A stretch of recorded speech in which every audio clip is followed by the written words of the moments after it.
नमस्कार, मेरा नाम सागर कुमार है और आप न्यूज हाट का खास कार्यक्रम पॉलिटिकल गपशप देख रहे हैं।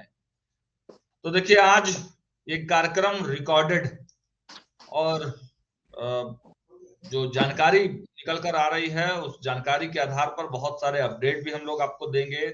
और हर रोज की तरह आज भी हमारे साथ जुड़ चुके हैं दिल्ली से वरिष्ठ पत्रकार पंकज मिश्रा जी। बहुत बहुत स्वागत है सर। जी सागर भाई नमस्कार। तो सभी देखिए, पिछले दर्शकों को भी नए कई साल की दिनों शुभकामनाएं भी। कल से आंगल 9 वर्ष की। हाँ, तो 9 वर्ष की तैयारी में सभी लोग तो भाई जुड़े हुए हैं, लेकिन खबर भी बताना है। और नए साल में बड़ा जो फेरबदल है पुलिस मुख्यालय में, वो होने जा रहा है। बड़ी तैयारी है कि पुलिस मुख्यालय में बड़े बदलाव भी हो सकते हैं।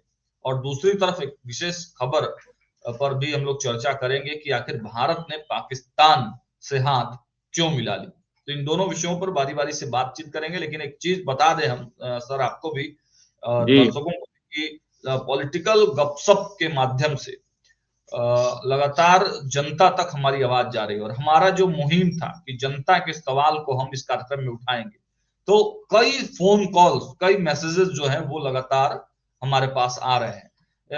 एक हमारे ही दर्शक हैं धनरुआ गांव से, तो उन्होंने अच्छा। बहुत सारे मुद्दों को बताया है। तो उस मुद्दों पर हम लोग भी विचार विमर्श कर रहे हैं। और जल्द ही धनरुआ का एक गांव है विजयपुरा, तो वहां पर जो गड़बड़ियां हैं उसको लेकर बहुत जल्द हम लोग खबरें बताएंगे। हमने सीओ साहब से बात करने का प्रयास किया, लेकिन सीओ साहब से बात नहीं हो पाई। अब उनसे बात जब हो जाएगी या और अधिकारियों से बातचीत हो जाएगी और प्रॉपर, चूंकि न्यूज हाट तो खबरें पुख्ता जानकारी लेकर बताता है ना सर, तो पुख्ता बिल्कुल जानकारी बिल्कुल। हम लोग धनरुआ के उस खबर को बताएंगे। तो आगे बढ़ते हैं और आज बात कर लेते हैं कि पुलिस मुख्यालय में क्या कुछ बड़े बदलाव की तैयारी है। तो देखिए, तो कि सबसे पहले हम जो जानकारी जो निकल कर आई है सर, वो थोड़ा अपडेट कर दें कि 22 एसपी को, बिहार के 22 एसपी को डीआईजी बना दिया गया है और 3 डीआईजी को आईजी बना दिया गया है। एडीजी जो कुंदन कृष्ण थे उनको डीजी बना दिया गया है। तो ये सब जो पोस्ट हैं, उन पोस्टों पर जो है कोई ना कोई निकल कर सामने आएंगे। और उसके साथ साथ 6 जिलों के जो एसपी हैं वो चेंज होने वाले हैं। मतलब उन एसपी को अब डीआईजी बना दिया गया, तो वो एसपी वाला बिल्कुल जो बिल्कुल बिल्कुल। वहां खाली हुआ है, तो इसमें छपरा हो गया, सिवान हो गया, गया हो गया, बगहा हो गया, वैशाली हो गया और एक शिवहर हो गया। तो इन 6 जिलों को नए एसपी भी कुछ घंटों में सर मिल सकते हैं। अच्छा। और एक चर्चा एडीजी हेडक्वार्टर को लेकर बड़ी तेजी से चल रही है सर। तो विशेष हम्म। जानकारी के पास, आपके पास ही हम आते हैं। और जो नाम चल रहा है पुलिस मुख्यालय की तरफ से, कमल किशोर सिंह, सुधांशु कुमार, सुनील कुमार, तो आपके पास क्या इनपुट है सर, क्या जानकारी है इस पूरे विषय पर? पारसनाथ जी, नयर हसनैन खान जी। देखिए, नए साल में बिहार पुलिस का चेहरा भी काफी हद तक बदला रहेगा। आपने अभी बताया कि 6 जिलों को भी नए पुलिस कप्तान मिलेंगे। स्वाभाविक है, वहां के जो सीनियर एसएसपी थे वो सब डीआईजी में प्रमोट हो गए हैं। 22 एसपी डीआईजी में प्रमोट हुए हैं। तो एक ओवरऑल आप देखेंगे सागर जी कि बिहार में पुलिस का जो चेहरा है, और तेज तर्रार पुलिस ऑफिसरों की लगातार मांग की जा रही है कि जिले में ऐसे पुलिस हो जो क्राइम को कंट्रोल करें। और इसी की रूपरेखा मंथन लगातार पुलिस मुख्यालय में हो रही है। और आपने अभी खबर भी बताया, एक तरह से आप ब्रेक भी कर रहे हैं खबर को, कि मुख्यालय स्तर पे भी बहुत हाँ बड़े पैमाने पे बदलाव होने जा रहा है। इसमें सबसे अहम पद है जिसका आपने जिक्र किया, एडीजीपी मुख्यालय। देखिए, ये एक ऐसा पद है सागर जी, आप भी लगातार हर जी। चीजों को कवर करते हैं। ये स्ट्रेटजी के नाते पुलिस के आंतरिक गतिविधियों से लेके बाहरी गतिविधियों का एक टूल है वो। बहुत सारा रन रणनीतिक की चीजें उस टेबल से क्रॉस होती है, बड़ी संख्या में पुलिस ऑफिसरों का तबादला हो या सब चीज हो, तबादला हो या उनके वेलफेयर का हो, क्राइम कंट्रोल से रिलेटेड हो, हर चीज में वो बहुत ही इम्पोर्टेंट पद माना जाता है। तो सरकार का भी जनता से होता है। जुड़ा वाला, जनता से जी जुड़ा जी वाला जी। भी पद है ये क्वार्टर जो बिल्कुल। है। तो सरकार हमेशा चाहती है कि वहां जो बैठे वो बहुत ही हम्म अनुभवी हो, जबरदस्त उनका हम्म तालमेल हो। वो जितने पुलिस में लोकप्रिय हो उतना जनता में भी हो, उतने जनप्रतिनिधियों में हम्म, भी हो। मैं भी हूँ अ, बिल्कुल। ताकि एक अभी आप देखिएगा कि अभी विनय कुमार जी हम्म डीजीपी हैं, अभी डीजी हम्म में प्रमोट हुए हैं कुंदन कृष्ण जी, उन दोनों में जबरदस्त का तालमेल है। और इसका देखिए बिल्कुल। नतीजा भी बहुत अच्छा देखने को मिला है।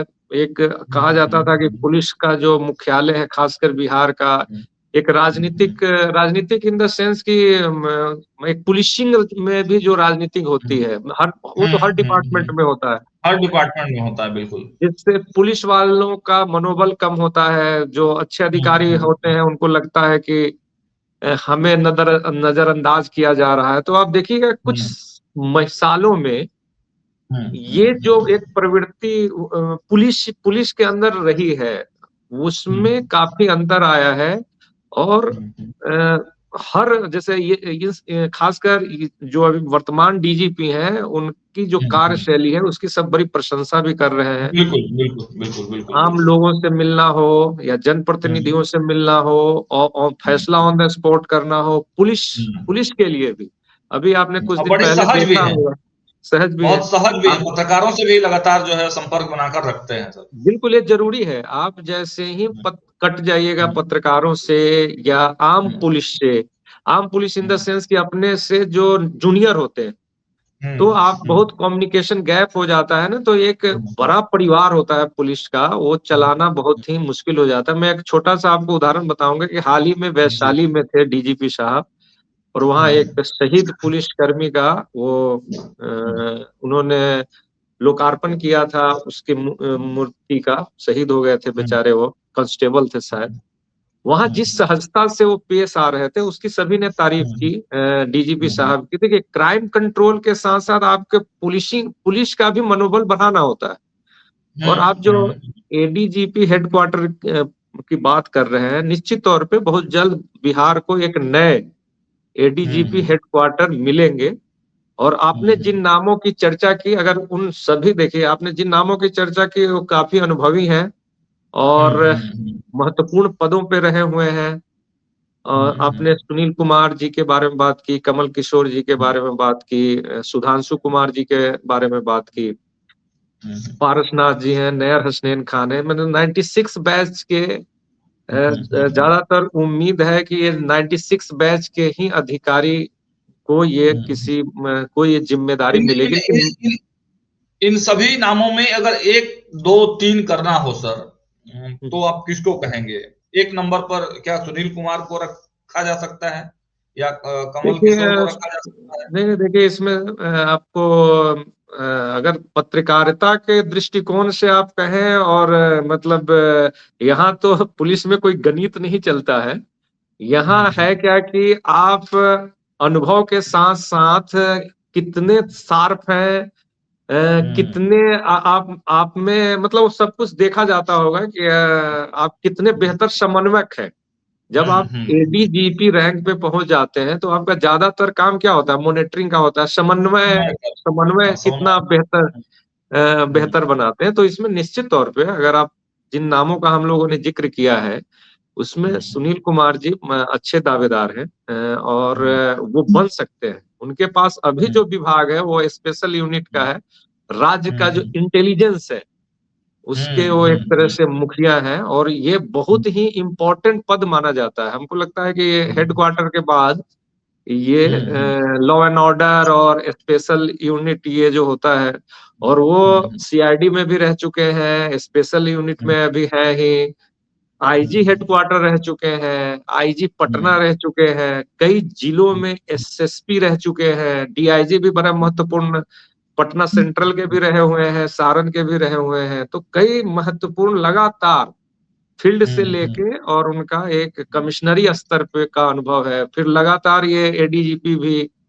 ऐसे ऐसे पदों पे रहे हैं जो लगातार सरकार के साथ और आम जनता से लेके मतलब आप कहिए कि ओवरऑल बेहतर तो इनकी दावेदारी निश्चित रूप से, पीछे भी ये विजिलेंस में भी एडीजीपी थे, तो कई लगातार इनके पास महत्वपूर्ण पद थे। इस पे आप कह सकते हैं कि आने वाले समय में ये बेहतर दावेदार हैं। हो सकता है कि ये नए एडीजीपी हेडक्वार्टर हो सकते हैं। दूसरे स्थान पे आप अच्छी है, एक नंबर पर है सुनील कुमार की दावेदारी। दूसरे नंबर उसमें ये भी देखा जाएगा ना कि किसका टेन्योर भी लंबा है, तो ज्यादातर एडीजीपी का भी जो एक मतलब ये होता है कब रिटायर कर रहे हैं, कितने साल तक हो सकते हैं। फिर देखिए आपको सुधांशु कुमार जी भी अच्छे बड़े सुलझे हुए अधिकारी हैं, नैयर हसनैन खान साहब हैं, पारसनाथ जी हैं, लेकिन आप मतलब इसमें हम ये कह सकते हैं कि तुक्का नहीं लगा सकता है कोई कि भाई कौन हो सकता है, क्योंकि ये सारा पद जो है बड़ा ही इम्पोर्टेंट और समन्वयक की एक बड़ी बड़ी भूमिका होती है। तो इसमें हाँ, जब हम दावेदारी की बात अगर कर रहे हैं तो हम लोग सिंगल एक नाम पे चर्चा कर रहे हैं सुनील कुमार जी का, कि हाँ वो एक नाम की और चर्चा बहुत है सर, मैंने बहुत सारे अपने सोर्सेस को खंगाला, तो सुनील कुमार के बाद दूसरा नाम जो है वो कमल किशोर सिंह की लोग बात कर रहे हैं, क्योंकि इन्होंने मॉडर्नाइजेशन और डिजिटलाइजेशन जो है पुलिस का, उसमें बहुत बड़ा योगदान आया है। अभी बजट, अभी एडीजीपी बजट है, बजट वाले उस पे है, पद पे है बजट के एडीजीपी। नहीं, निश्चित तौर पे उन्होंने आपने अभी बात की कैसे आधुनिकीकरण और सुलझे अधिकारी हैं, बड़े ही गंभीर और टाइट अधिकारी रहे हैं। उनका भी अपना एक काम करने का जबरदस्त स्टाइल है। तो निश्चित तौर पे जैसे मैंने कहा कि हम लोग किसी का तुक्का तो नहीं लगा सकते हैं, लेकिन जब कंपेयर होता है ना, जब हम देखते हैं फील्ड के अधिकारियों को देखते हैं किस तरह इन्होंने पीछे काम किया है, उसके बाद अब फिर अंत में ये देखा जाता है कि भाई सरकार के भी करीबी कौन है, कौन सहज कितना है। माने भाई सरकार को भी तो सहज होना चाहिए ना किसी को, कि वो हमारी बात को, हमारी चीजों को भी अच्छी तरीके से वहां पे मतलब पहुंच सके। और ये जानकारी दर्शकों को बताइए कि आखिर इसमें भूमिका किसकी रहती है, ये जो डिसीजन लेने हैं वो क्या मुख्यमंत्री स्तर पर ही लिए जाएंगे या फिर सम्राट चौधरी गृह मंत्री की भूमिका भी इसमें रहेगी? नहीं, देखिए अपने दर्शकों को हम लोग पहले भी बता चुके हैं और आज भी मैं बता रहा हूं कि सम्राट जी बिहार के एक तरह से पहले गृह मंत्री हैं। हालांकि एक गृह मंत्री और हुए थे आजादी के बाद, मतलब 70 के दशक में रामानंद तिवारी जी, पुलिस करके विभाग होता था उसके वो, लेकिन फुल फ्लेज गृह मंत्री। जी जी जी, बिल्कुल। और ये फुल फ्लेज गृह मंत्री हैं। निश्चित तौर पे ये उप मुख्यमंत्री भी हैं, इनकी भी बात रखी जाएगी, लेकिन डिसीजन सागर भाई ये मुख्यमंत्री स्तर से होगा, मुख्यमंत्री सचिवालय ही करेगा। और ये उस टीम के हिस्सा हो सकते हैं, उस टीम में होंगे, इनकी भी राय इंपॉर्टेंट होगी। तो नजरअंदाज तो नहीं किया जा सकता है जो अभी बिहार की राजनीति जिस दौर से गुजर रही है, जिस तरह से अपार बहुमत मिला है, और मुख्यमंत्री में एक बड़ी खासियत है नीतीश कुमार जी में कि वो और अभी देखिएगा कि वो फैसलों में जो फैसला ले रहे हैं उससे बीजेपी दुखी हो जाए, या बीजेपी कोई फैसला ले रही हो, उनके मंत्री ले रहे हो, उससे वो दुखी हो जाए। अभी आपने ताजा एपिसोड देखा है विजय सिन्हा जी का कि किस तरह से आप ही ने जिक्र किया कि कहीं पथ निर्माण वाली बात न हो जाए, और उसके देखिए अगले दिन से ही किस तरह से उनकी घेराबंदी शुरू हो गई। मुख्यमंत्री जी को भी पत्र लिखा गया, लेकिन मुख्यमंत्री इतने दिन भी बीत गए, लेकिन आप देखे होंगे कि मुख्यमंत्री सचिवालय से या मुख्यमंत्री स्तर से, और क्यों हो, जब हम भ्रष्टाचार को रोकना है, क्राइम को कंट्रोल करना है। विजय सिन्हा की तारीफ हो रही है, आम जनमानस में एक बड़े नायक की भूमिका में दिख रहे हैं विजय सिन्हा। और मैं सागर जी, मैं आपको बता दूं, वो केवल पटना तक या बिहार तक ये चर्चा नहीं हो रही है। बिहार जैसे स्टेट के में जिस तरह से वो नायक की भूमिका निभा रहे हैं, उसकी चर्चा दिल्ली तक सुनाई दे रही है, हरियाणा अच्छा। तक सुनाई दे रही है, और बिहार के लोग जहां जहां रह रहे हैं वो कह रहे हैं कि हाँ भाई विजय कुमार जैसा तो हर मंत्री को होना चाहिए, वो क्यों लोग पीछे हाँ, बैठे हैं। तो विजय मतलब कुमार विजय कुमार सिन्हा सिन्हा जी की चर्चा देश में हो रही है। क्या देश में उनकी दिल्ली लुटियंस में भी चर्चा है क्या? खूब खूब हो रहा है सागर जी। उन्होंने देखिए, बिहार में भ्रष्टाचार जो है वो तो हर विभागों में जकरा बिल्कुल, हुआ है। बिल्कुल, बिल्कुल, मतलब मैं बिल्कुल। दीमक नहीं कह रहा हूँ, दीमक तो चाट जाता है, ये लोग तो मैंने जकड़ के ही बैठे हुए हैं, भ्रष्टाचारी जो है। लेकिन जिस तरह से और जमीन, वहां पे जमीन में जिस तरह से भ्रष्टाचार है, और कोई ऐसा ठीक है। बिहारी जो बाहर रह रहा है, हुँ, वो हुँ, तो हुँ। हर दिन उसको जूझना पड़ता है अपने पड़ोसी से, अपने गांव से, किसी चीज से। और जिस तरह से वो पारदर्शिता ला रहे हैं, उसकी बड़ी प्रशंसा हो रही है। और ये ठीक। जी, अगर लगातार चले तो आप निश्चित तौर हाँ, पे देखिएगा कि बड़ा बदलाव होगा। बड़ा बदलाव होगा। जी। बड़ा बदलाव होगा। सर, पुलिस मुख्यालय में और अगर कोई चर्चा अगर है, क्योंकि गंगवार साहब के बारे में भी चर्चाएँ हैं कि उनको भी नहीं, कुछ अच्छे गंगवार साहब भी लगातार उसमें रहे हैं, वो भी अच्छे पोजीशन में रहे हैं। गंगवार साहब भी बड़े सुलझे हुए अधिकारी हैं। आपको शायद ध्यान होगा कि उस वो भी एडीजी हेडक्वार्टर और लॉ एंड ऑर्डर रहे हैं, रहे हैं। उन्हें भी बड़ी जिम्मेदारी मिल सकती है। लेकिन हुँ, हुँ, ओवरऑल अभी आप देखिएगा कि एक दो दिन के अंदर ही अंदर, मतलब हुँ, अगले 2-3 दिन में पुलिस मुख्यालय से लेके कई जिलों में हुँ, हुँ, एक हुँ, हुँ, तेज हुँ, तर्रार प्रोफेशनल, मतलब एक आप पुलिसिंग का अच्छा चेहरा देखेंगे, जिसका इंतजार हर बिहारी को है अच्छा कि सर, ठीक है।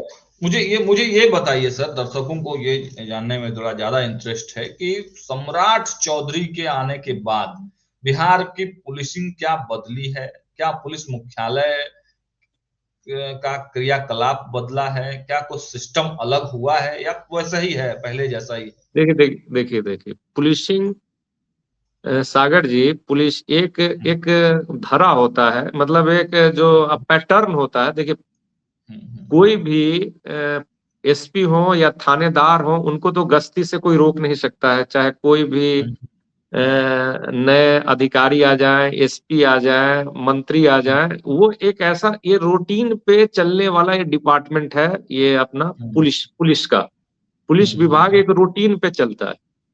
हुँ, हुँ, क्रियाकलाप जो आप बोले हैं कि क्रियाकलाप क्या बदला है, क्रियाकलाप को ही तेज धार दिया जा सकता है। जो हुँ, पैटर्न है, उस पैटर्न को हुँ, बेहतर किया जा सकता है।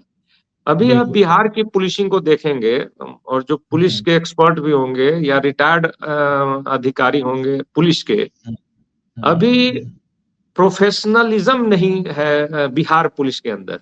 जो हुँ, प्रोफेशनलिज्म जिसको कहते हैं ना, जैसे बीट पुलिसिंग, हुँ, हुँ, हुँ, अभी जैसे ऑपरेशन लंगड़ा चल रहा है, हुँ, ये आप कह हुँ, सकते हैं कि ये बदलाव आया है अब। लेकिन वो हुँ, डर डर जब जब अपराधी डरने लगे अपराध करने, तो समझिए कि बीट पुलिसिंग बेहतर हुई है। पुलिसिंग ये बहुत पुलिस बात का है। क्रियाकलाप बेहतर हुआ है। ठीक जिस है। तरह से एक आप, हाँ, बताइए बताइए। हुँ, एक चर्चा कैडर स्ट्रेंथ बढ़ाने को भी लेकर है, तो इसको भी लेकर लगता है कि आपको जो है काम चल रहा है? और कुछ नहीं, नए पद का क्रिएशन की भी बातें कही जा रही हैं, क्योंकि मान लीजिए प्रोन्नति नहीं हो पा रहा है लोगों का, प्रोन्नति करने के बाद पद ही नहीं बच रहा है, डीजी से जो है ऊपर जा रहे हैं या नए पोस्ट पर प्रोन्नति इस वजह से भी नहीं हो पा रहा है कि नए पद ही नहीं है, पद तो देखिए, चाहिए ना। आपने आपने एकदम सही प्रश्न उठाया कि आप देखिए, बिहार में तेजी से जनसंख्या बढ़ रहा है, लेकिन हम्म, आप पुलिसिंग का आपको जैसे आपने ठीक कहा कि प्रमोशन का भी ये हो जाता है कि भाई हम कहाँ एडजस्टमेंट हो। 100 हम्म, से अधिक तो हमको लग रहा है कि आईएएस आईपीएस की उससे भी अधिक कमी है बिहार में। और देखिए सबसे खास बात है कि आप जब आबादी बढ़ती है तो आप बड़े शहरों में देखिएगा कि पुलिस कमिश्नरी सिस्टम लागू होता है। फिर उसमें बड़े स्तर पे एडीजी स्तर के लोगों को भी पुलिस कमिश्नरी का पद दिया जाता है। जैसे जैसे आपका आप लखनऊ में जाइए पुलिस कमिश्नरी है, नोएडा में पुलिस कमिश्नरी है, दिल्ली में तो बहुत जमाने से है पुलिस कमिश्नरी। लेकिन आप इसके इर्द गिर्द का पूरा इलाका देखिएगा, चाहे वो एनसीआर का सोनीपत हो, गुड़गांव हो, फरीदाबाद हो, नोएडा हो, उस सभी जगह पुलिस कमिश्नरी है और वहां पे आईजी स्तर के या एडीजीपी स्तर के पुलिस कमिश्नर हैं। तो आपने जो ये बात कही कि जो प्रमोशन का या बहुत सारी चीजों का बिहार में अब बिहार सरकार को पटना जैसे शहर में अब पुलिस कमिश्नरी सिस्टम को लाने की जरूरत है। हमको लगता है कि 10 लाख से अधिक आबादी भी पटना की हो गई होगी, उसके आसपास नहीं, इसकी 23। चर्चा तो चल ही रही है सर, इसकी चर्चा लगातार चल रही है, वो मुख्यालय स्तर पर भी इसकी चर्चा हो रही है। और देखिए उत्तर प्रदेश में है, महाराष्ट्र में है, दिल्ली में है, तेलंगाना में है, पश्चिम बंगाल में है, गुजरात में है। तमिलनाडु में है। तो मतलब कमिश्नरी प्रणाली जो है सर, इस पे क्या आखिर फायदा क्या होगा? अधिकारी तो वही रहेंगे, नहीं फायदा नहीं क्या होगा? हाँ, नहीं आपने फायदे की बात कही और अपने दर्शकों के लिए भी, खासकर बिहार के हमारे जो दर्शक हैं, देखिए फायदा तो सबसे पहला फायदा ये होता है कि क्राइम कंट्रोल में देखिए अभी क्या होता है कि जहां पे एसपी हैं और डीएम है, एसपी के पास लाइसेंस देने का, आर्म्स लाइसेंस देने का पावर ही नहीं होता है। वो जांच करता है, उसके पुलिस लोग जांच करते हैं लेकिन लाइसेंस डीएम देते हैं। होटल का लाइसेंस, बार में लाइसेंस, कई ऐसे लाइसेंस होते हैं जिसको डीएम को देना पड़ता है, जिसको पुलिस को देना चाहिए, क्योंकि वो ठीक है, सीधे पुलिस से वो सीधे लॉ एंड ऑर्डर से रिलेटेड मामला होता है। रिलेटेड मामला, फिर हाँ ठीक है। जैसे अब धारा 144 वाला मामला है तो उसको डीएम लगाते हैं। तो जैसे ही पुलिस कमिश्नरी सिस्टम होता है वो सीधे गृह विभाग को अपना रिपोर्ट करता है। क्राइम कंट्रोल को लेके वो तत्क्षण अपना निर्णय ले सकता है। लेकिन एसपी और डीएम, जब एसपी होता है तो देखिए डीएम को मजिस्ट्रेट ड्यूटी टाइप में रहते हैं, डिस्ट्रिक्ट मजिस्ट्रेट होते हैं, तो उनको कई तरह का उसका पालन करना पड़ता है नियम का। उसमें डीएम की बड़ी भूमिका हो जाती है, लॉ एंड ऑर्डर। मान लीजिए कहीं दंगा हो गया, पुलिस कंट्रोल तो कर रही है लेकिन हर चीज सुपरविजन डीएम का, बहुत चीज उसमें डिस्ट्रिक्ट मजिस्ट्रेट के नाते होता है। डिसीजन लेने में थोड़ा सा लेट होता है, आप कह रहे लेट हैं। होता है। और अभी आप देखिएगा कि जैसे ही पुलिस कमिश्नरी सिस्टम लागू होता है, लाइसेंस से लेके कई चीज में ओपन हो जाता है। हाँ, तो बड़े अधिकारी होते हैं, अनुभवी अधिकारी होते हैं, तो उनको क्राइम कंट्रोल करने का और बड़े अधिकारी होते हैं तो नीचे के भी अधिकारियों में खौफ रहता है कि भाई हमारे एडीजीपी रैंक के कमिश्नर हैं, आईजी रैंक के कमिश्नर हैं। तो एक नीचे भी अनुशासन से लेके गुटबाजी कम होना, राजनीति कम होना, और पुलिस के भी कई काम होते हैं। पुलिस का भी रोजमर्रा का कई काम होता है जो क्राइम कंट्रोल से हटकर होता है, उसमें भी बहुत देरी होती है। जैसे कि कोर्ट कचहरी वाला मामला होता है, चार्जशीट का मामला होता है। तो इस प्रणाली से जब पुलिस प्रणाली होती है तो जैसे कहते हैं ना लाल फीताशाही, या जैसे आप कहते हैं कि पुलिस लेट डायरी जमा करती है, तो ऐसे कई चीजों में त्वरित कमी जो है वो आती है। डिसीजन, त्वरित डिसीजन लिया जाएगा अगर बिल्कुल, कमिश्नरी माने सिस्टम आता है तो। पेशेवर नजरिया काफी बेहतर हो जाता है और ज्यादातर बेहतर हो, जगह ये सफल हुआ है। सफल हुआ ज्यादातर है। जगह ये काफी कमिश्नरी ये सिस्टम, और तो बिहार बिहार के में भी, पटना में खास चर्चा है, खासकर कि पटना में जो है कमिश्नरी सिस्टम लागू हो। सर ने इसका जो है चीजें में बताई कि भाई इससे फायदा होगा, डिसीजन जो है त्वरित लिया जा सकेगा। चलिए आगे बढ़ते हैं सर, अपना जो दूसरा मुद्दा है, क्योंकि बहुत समय भी नहीं है हमारे पास। यह है कि आज देखा गया कि भारत के जो विदेश मंत्री हैं जयशंकर, वो बांग्लादेश पहुंचे थे, ढाका पहुंचे हुए थे। तो वहां पर उन्होंने मुलाकात की और हाथ मिलाया। पाकिस्तान के जो सांसद के स्पीकर हैं उनके साथ उनकी मुलाकात हुई, उन्होंने हाथ मिलाया। तो इस तस्वीर की बड़ी चर्चा हो रही है कि आखिर विदेशी धरती पर भारत ने पाकिस्तान के साथ हाथ क्यों मिला लिया। क्रिकेट में तो खाली मिला है नहीं। हाँ, क्रिकेट क्रिकेट के में तो मैदान मिला में तो ही मिला है नहीं। हाँ, हाँ, हाँ। देखिए क्रिकेट का मैदान और कूटनीति का मैदान, सागर हुँ, भाई हुँ, आप जानते हैं हुँ, दोनों अलग अलग होता है। बिल्कुल। कूटनीति आक्रोश से और क्रोध से नहीं चलती है, हुँ, और हुँ, खासकर तब जब आपके हुँ, आस पड़ोस में सब भस्मासुर हो। हुँ, पाकिस्तान का हुँ, वही हाल है, बांग्लादेश का वही हाल है, हुँ, अफगानिस्तान पे भरोसा मतलब किया नहीं जा सकता है, उसका भी जो अतीत रहा है, और उस पे नेपाल में भी देखिए वो भी किस तरह से बिहेव करने लगता है भारत के साथ। तो मैं हुँ, ये हुँ, कहना चाहता हूँ आपसे और अपने दर्शकों से भी कि देखिए आक्रोश पे कूटनीति नहीं चलती है, और राजनयिक हुँ, यात्राएं होती हैं शिष्टाचार के नाते, शिष्टाचार के नाते मिलना पड़ता है। हुँ, अ, चेहरे पे कई चेहरे छुपाने पड़ते हैं। जो हुँ, फ़िल्मी गाना है ना, चेहरे पे कई चेहरे लोग लगा लेते हैं। तो देखिए हुँ, क्या है कि ढाका में और नई दिल्ली का जो अभी रिश्ता है, वो सब लोग जानता है किस तरह से है, और ढाका ने ही ये उत्पन्न किया है। बांग्लादेश ने ही जो दोनों देशों के बीच की जो विश्वास की खाई था, कैसे चकनाचूर हुआ है। शेख हसीना जी को वहाँ से किस तरह से हटाया गया, किस तरह से वो हटीं, और किस तरह का हुँ, वहाँ पे विदेशी दबाव था उनके खिलाफ, वो धीरे-धीरे, धीरे-धीरे सबके सामने आ गया है। ये एक हुँ, ट्रेंड चल गया है जो विडंबना ही है, मैं कहूँगा कि अगर आपको हुँ, हीरो बनना है बांग्लादेश में, पाकिस्तान में, अफ़गानिस्तान में, नेपाल में, कहीं भी, तो आप भारत विरोध का एक झंडा बुलंद कर लीजिए, आप हीरो बन हुँ, जाइएगा।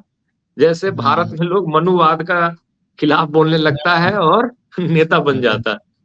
लेकिन हुँ, देखिए, हुँ, आज आप हुँ, जिसकी चर्चा कर रहे हैं, जयशंकर जी वहाँ ढाका पहुँचे हैं, दुखद घटना है। खालिद जिया जी हुँ, का निधन हुआ है, और वो भारत सरकार के प्रतिनिधि के तौर पे, प्रधानमंत्री जी के प्रतिनिधि के तौर पे शोक संवेदना व्यक्त करने गए हैं। देखिए ये ज़रूरी हुँ, है। हुँ, ये एक शिष्टाचार मुलाकात होता है, और वहाँ जाके जिस तरह से उन्होंने न केवल आप पाकिस्तान के वहाँ के असेंबली के स्पीकर से मिले हैं, बल्कि हुँ, जिस पार्टी के खालिद जिया थीं, बीएनपी हुँ, बांग्लादेश नेशनल पार्टी से, हुँ, उसके हुँ, भी उनके पुत्र के साथ हाथों में अब एक कार्यकारी अध्यक्ष हैं उनके पुत्र, उनसे भी उन्होंने मुलाकात की है, और जो चुनाव होने वाले हैं उसमें उस वहाँ पे उसमें शेख हसीना की अवामी अवामी लीग नहीं लड़ रहा है चुनाव। तो हुँ, जो हुँ, पार्टी लड़ रही है उसके प्रतिनिधियों से मिलना चाहिए, और जीतने के बाद एक तरह से उन्होंने हुँ, संदेश भी दिया होगा कि भाई हम पड़ोसी देश हैं, पड़ोसी देश को हमेशा एकजुटता और एक-दूसरे के भला के लिए ही सोचना चाहिए। निश्चित तौर पे जिस तरह की घटनाएँ हुई हैं, उन्होंने भारत सरकार का भी पक्ष रखा होगा कि इस तरह की घटनाओं से भारत भी विचलित होता है, हिंदू समाज भी विचलित होता है। और देखिए बांग्लादेश फ़ायदा और होगा, तो इसका फ़ायदा होगा।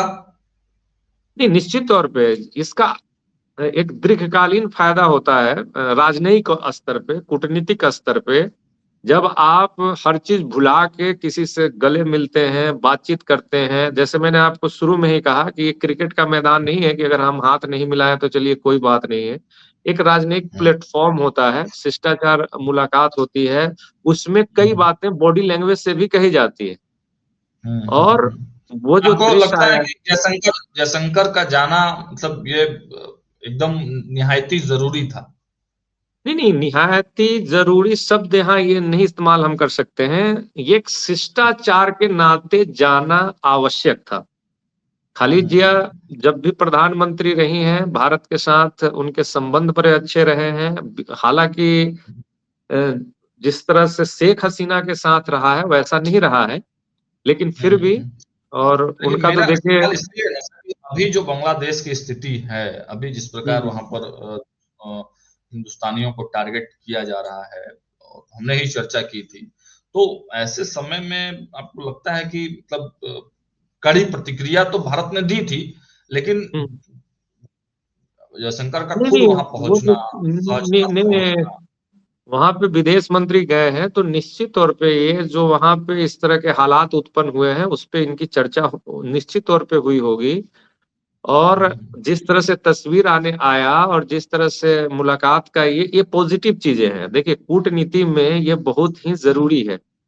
और तो आयाज आयाज सादिक से जो मुलाकात हुई है सर, उस पर क्या कहेंगे? नेशनल असेंबली के जो स्पीकर हैं पाकिस्तान के, नहीं नहीं नहीं नहीं, उनसे कोई कहीं आते जाता में है, कहीं कहीं कोई जाता है कहीं, चाहे आप दुश्मन देश मानते हो या पड़ोसी के नाते या कई भी चीजें वहां तो अच्छा, विदेश में खुद जयशंकर जी विदेश सचिव रहे हुए हैं, विदेश मंत्री हैं, विशेषज्ञ हैं इन सब चीजों का। तो देखिए इस तरह के मुलाकातों को, हाथ मिलाने को आप निगेटिव परिप्रेक्ष्य में नहीं रखना चाहिए। ये हमेशा एक कूटनीति का एक पॉजिटिव, पार्ट है, कूटनीति का कूटनीति एक का पार्ट है। पार्ट है, पॉजिटिव साइन होता है। और अपने जो पड़ोसी देश हैं, उन पड़ोसी देशों को लोग उस समय जब बैठते हैं तो चर्चा भी करते हैं, अपना सरकार का मेरा वो क्या है, लाइन क्या है, हमारे लोग क्या सोचते हैं। भाई वहां हिंदू लगातार प्रताड़ित हो रहे हैं, तो अब भारत में देखिए किस तरह से वे सारे हिंदू आक्रोशित, माने आक्रोशित हो रहे हैं। बांग्लादेश और पश्चिम बंगाल को आप देखिएगा और भारत को अगर देखें तो दोनों का एक सांस्कृतिक रिश्ता भी है। तो एक जो सांस्कृतिक रिश्ता है, उस रिश्ते को मजबूती तभी मिल सकती है जब ढाका में भी एक ऐसी सरकार हो जो भारत की भावनाओं का भी कद्र करे। दुर्भाग्य है अभी कि वहां की स्थिति जो है बड़ी ही दयनीय है, लेकिन ये जो यात्रा हुई है इससे देखिएगा इसका बड़ा ही दूरगामी असर पड़ेगा। चलिए, तो हम लोग तो यही जयशंकर आशा जी करते का। हैं कि हम लोग तो यही आशा करते हैं कि भाई बांग्लादेश में भी जो हिंदुस्तानी हैं, जो आम हिंदू समाज के लोग हैं, तो बिल्कुल उनके बिल्कुल। साथ जो है अच्छे ढंग से बर्ताव किया जाए। और ये जो यात्रा है जयशंकर जी का, जो विदेश मंत्री हैं भारत के, तो फायदा हो कहीं ना कहीं, जो आम लोग हैं, आम हिंदुस्तानी हैं बांग्लादेश के अंदर, उनको कहीं ना कहीं फायदा हो। चलिए सर, जी जी जी। समय का भी अभाव है, तो आपका बहुत बहुत शुक्रिया, बहुत धन्यवाद, बहुत आभार। दर्शकों का भी बहुत बहुत आभार। आपको यह कार्यक्रम कैसा लगा कमेंट बॉक्स में जरूर बताइएगा। फिलहाल इस कार्यक्रम में इतना ही। देखते रहिए न्यूज हाट। बहुत बहुत धन्यवाद।